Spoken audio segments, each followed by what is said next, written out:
You're about to split a $400 jacket into 4 easy payments of $100. Zero interest, zero fees. Klarna's words, not mine. You tap confirm. The jacket ships. Klarna pays the retailer $400 immediately.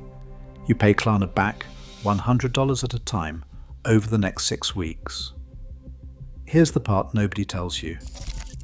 That retailer just paid Klarna between 3 and 6% of your purchase, plus a fixed fee. That is 2 to 4 times what a standard credit card costs them, and they did it willingly. But why would any business pay more to process your payment with Klarna? The answer is the whole story. Klarna's business model makes perfect sense, just not for you. In 2025, Klarna processed $127.9 billion in purchases. That is more than the annual gross domestic product of Morocco or the combined e-commerce sales of Sweden, Norway, and Denmark. Klarna's reported revenue for the year was $3.5 billion. Every day, millions of transactions flowed through its system. At peak, more than 3 million transactions per day. The company counted over 118 million active consumers and nearly 1 million merchants in its network. These are not projections or estimates. These are figures Klarna reported in its year-end filings. The scale is difficult to overstate. Klarna is not a niche startup or a regional player. It is a global financial engine, moving money for retailers from New York to Berlin, from Sydney to Sao Paulo. The gross merchandise value, GMV, represents the total dollar amount of goods sold through Klarna's platform. $127.9 billion is not just a headline. It is the sum of millions of individual decisions, a pair of shoes in Los Angeles, a gaming console in Tokyo, a designer bag in Paris. Each transaction was processed instantly, and each one generated a fee. Klarna's $3.5 billion in revenue is not a rounding error in global finance. It exceeds the annual sales of many regional banks, and it rivals legacy payment giants in year-over-year growth. Behind every dollar, there is a silent transfer of value, billions in goods, billions in revenue. Yet for most users, the service feels free. The numbers demand an answer. Who is actually paying for all this? Klarna tells shoppers their service is free. For most it is. Klarna claims that 99% of users never pay a cent in fees or interest. The real bill lands elsewhere. Merchants pay Klarna for every transaction, far more than they would for a standard credit card. The typical fee is 3 to 6% of the purchase, plus 30 cents per order. That is double, sometimes triple, what Visa or MasterCard would charge for the same sale. So, why do nearly 1 million retailers agree to these terms? Klarna promises results that credit cards cannot match. According to Klarna's own filings, merchants see conversion rates jump by as much as 44% after adding Klarna at checkout. The average order value rises between 20 and 30%. A shopper who might hesitate at a $400 pair of sneakers is far more likely to click Buy Now when the price is split into 4 easy payments. Klarna pays the merchant up front, takes on the risk, and claims to deliver more sales, larger baskets, and new customers who spend more often. For retailers, Klarna is not just a payment processor, it is a sales engine. The fee is not for moving money, it is for moving inventory.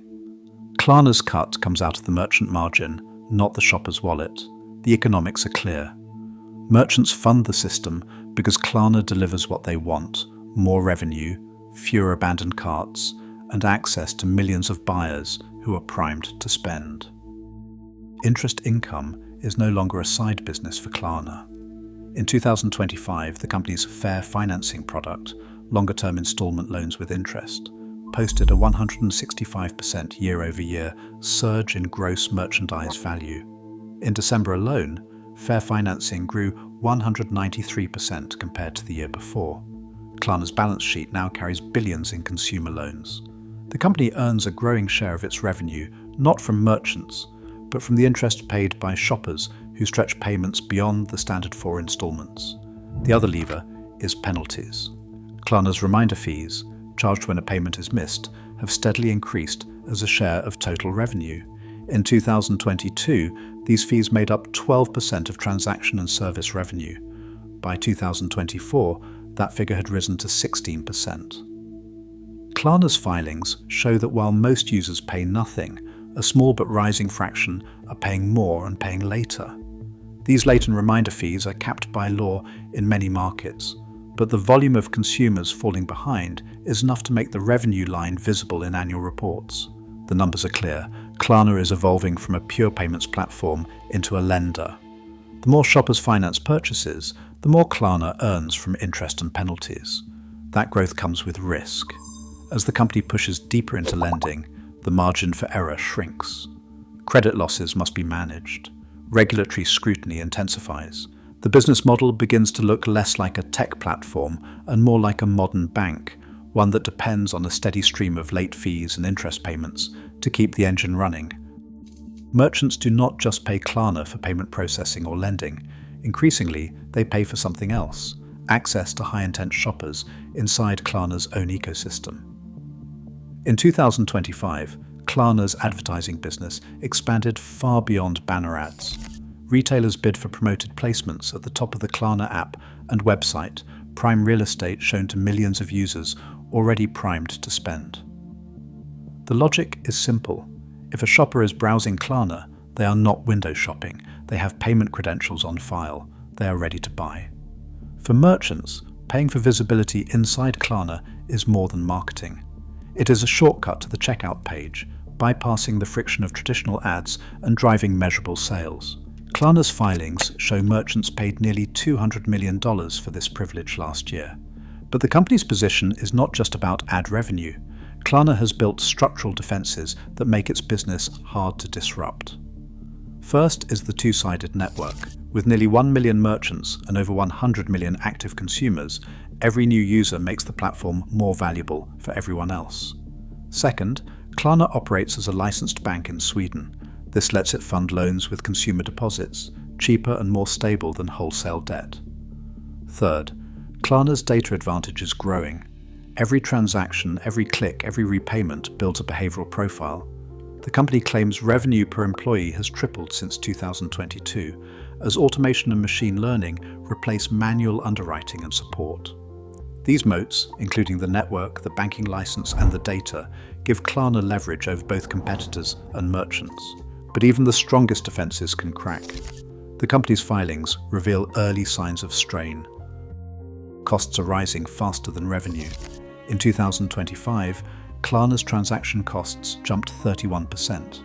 Profits swung to 1.1 billion Swedish krona, but the gain came after years of deep losses. The company's valuation, once $45.6 billion at its peak, crashed to $6.7 billion in 2022. Credit loss provisions now absorb 0.65% of gross merchandise value, with hundreds of millions set aside for loans that may never be repaid. Investors and regulators are no longer convinced by pure growth. The numbers that once impressed now raise questions. Every percentage point of cost, every uptick in provisions chips away at the promise of endless expansion. The cracks are visible even as the engine keeps running. Klarna is not an outlier, it is a blueprint. Across the modern economy, the most powerful platforms do not charge the user. They monetize access to the user. Visa and MasterCard process trillions in payments, yet the real customer is the merchant, not the cardholder. American Express charges merchants even more, justifying the premium with its base of high-spending card members. Google and Instagram offer their services free to billions, but extract billions from brands desperate to appear in front of those same users. Klarna's numbers reveal the same pattern. 118 million consumers, 966,000 merchants. The user is the draw, the merchant is the revenue. The model is durable because it is systemic. The question is not whether Klarna's business makes sense. The question is, for whom? Today, 118 million shoppers pay nothing. Merchants pay billions. The real profit is not in transactions. It is in access, conversion, and control. As consumer data becomes currency, the cost of free keeps rising. In this system, if you are not paying, you are not the customer, you are the product.